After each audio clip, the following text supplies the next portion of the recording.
Welcome to today's lecture. Today we'll discuss about file handling using Python.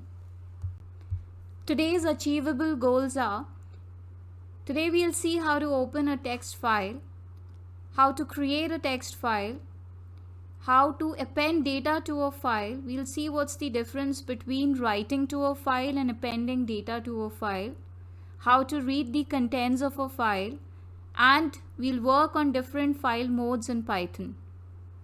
There is no need for importing any external library for reading and writing files. Python provides its own inbuilt functions for creating, writing, and reading files. So in order to create a text file, if I declare a variable, say f, and which is used for opening the file, and I'm calling the name of the file, I'm giving as, say, file1.txt, and I'm opening it in the write mode. So what basically is happening here, I have used f as a variable, open as a function which is going to open this file. So in this case, if this file is not present, if it is not available, then it is going to create the file, and the plus, this W is for writing to the file, and the plus symbol indicates that it's ready to be, it's ready for both read and write. Both the things can be done on this file. Now if I want to write in this file what we have created out here, I'll just write f, the variable which is holding the file name, dot write, and you can write any statement, whatever you want to be put in this file. So I'm saying this is Python file handling program, and we'll execute this line of code. So here it's printing the number of characters which has got written into this file. So after writing to the file, it's always a good practice to close the file to release the resources which was used while reading the file. So I will just say f.close. Now if I want to open the file and read the contents from the file, so again, say we open the file,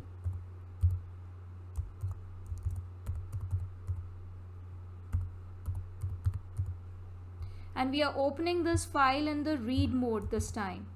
So I'm writing here R. After you opened it, if you want to check if the file is actually opened in the read mode, I can say if f dot mode is equal to the read mode, which is your R. In that case, I'm creating a variable called contents, inside which I'm reading the contents from the file1.txt file and storing inside contents. Now if you want to print the contents, you can just say print and pass here contents. So this is what we had written into the file, and this is the output after we read it from the file. Now if we open the file again in the read mode, the same file where we had written earlier, which was file1.txt, we'll open it in the read mode, and we'll check if the f dot mode is the read mode.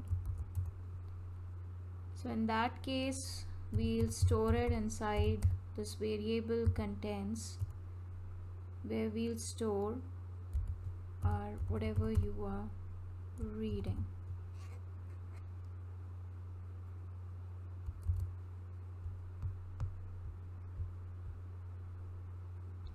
So here, because we are using if, so it has to be double equal to. Guys, be very clear with this. Single equal to is an assignment operator. Doing if is basically used for making decisions. So for decision making statements, it's always double equal to sign, because it will return to you a boolean value, yes or no, true or false. So let's execute this again. Okay. Now in this case, if we want to print the contents,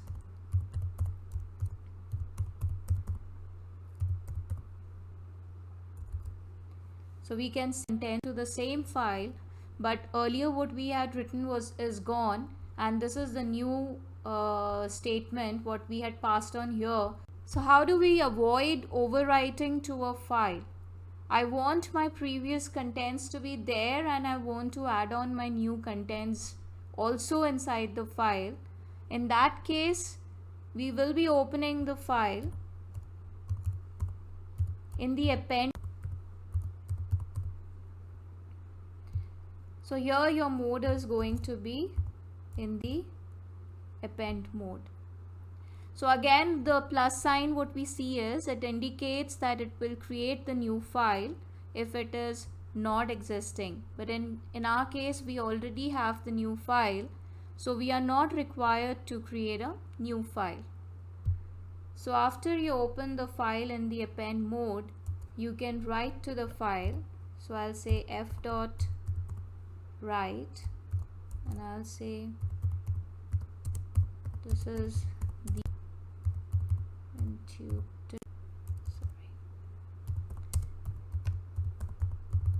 programming language, okay, which is a fact. So so we should be having our earlier lines as well as these lines also. So open the file by, I'll just copy paste and run it, and now let's print the contents.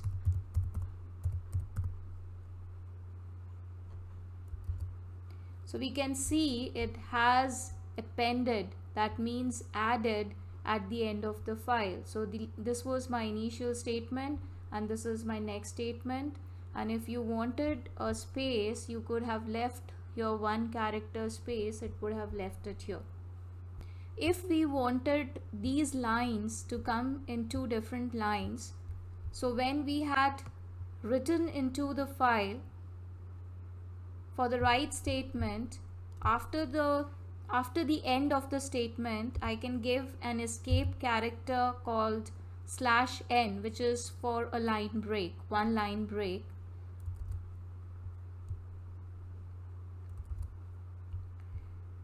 And if you feel that even after writing this statement you need 1 more line break, you can give after this. Maybe you want to continue writing more lines of statement. So /n is an escape sequence or escape character, which is actually used for giving 1 line break in between the sentences. So we can see these statements have come with 1 line break in between. So let's try to put together all the file handling modes what we have learned so far and make a program. Here we'll try to open this file and we'll find out the occurrence of a word, that is how many times a specific word has occurred in this file, and we'll print the count of it. So we'll make a variable, say fname,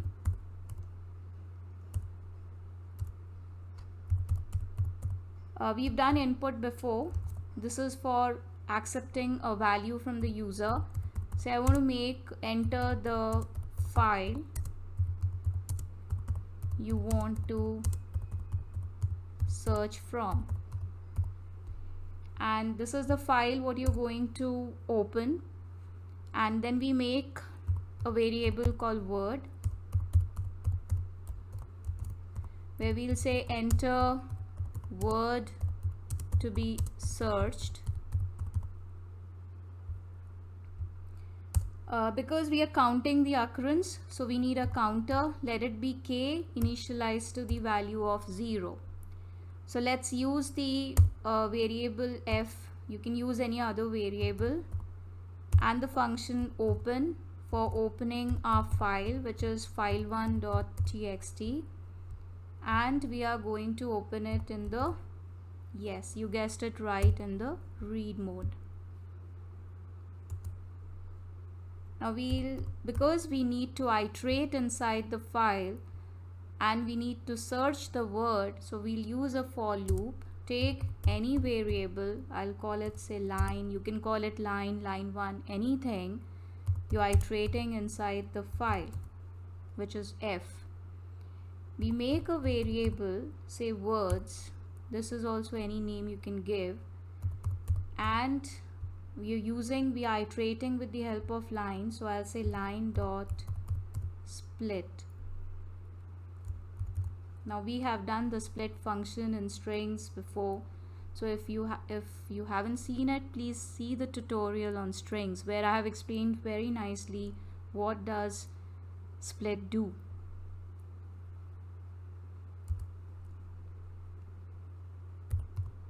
So what we'll do is we'll take another counter, say I, which I'm taking in the words, and here I'm checking if the value of I, that is one word what you have extracted, is equal to this word what you are looking for. In this case, your counter will increment by 1.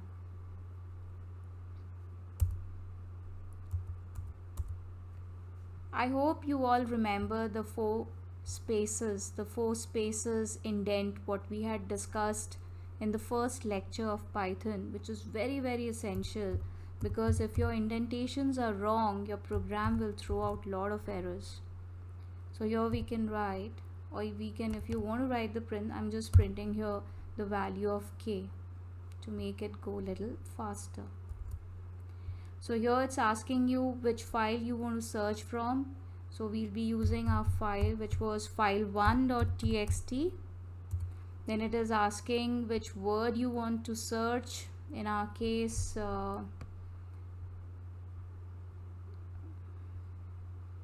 okay, so we'll search for this. So let's search for this. So this has occurred twice, because we have this word twice, and you can check it out. Okay, so this was about the file handling, what you can do using Python. Now let's discuss something more in details about the file handling modes. So these are some of the file modes what we usually use in Python. What we saw earlier was R mode. If you combine this R with a plus sign, R is for reading, and this plus is for opening a file for reading and writing. So W, same thing, is for writing, and in case the file is not existing, it is going to create a new file. And if the file is existing, so what it does, it overrides. And X is used for creating a new file, and if the file is already existing, then the operation will fail. That's the difference between W and X. And A is for opening the file in the append mode, which we saw just now in our program. So if a file does not exist, it will create a new file, else it will add the contents at the end of the file. By default, if we don't mention any mode, like if it's not a binary file or something, it's always a text mode, which is represented by T. So this was about the file modes in Python. I hope you enjoyed the lecture of today, which was based on file handling and will be tremendously used further on in our programs.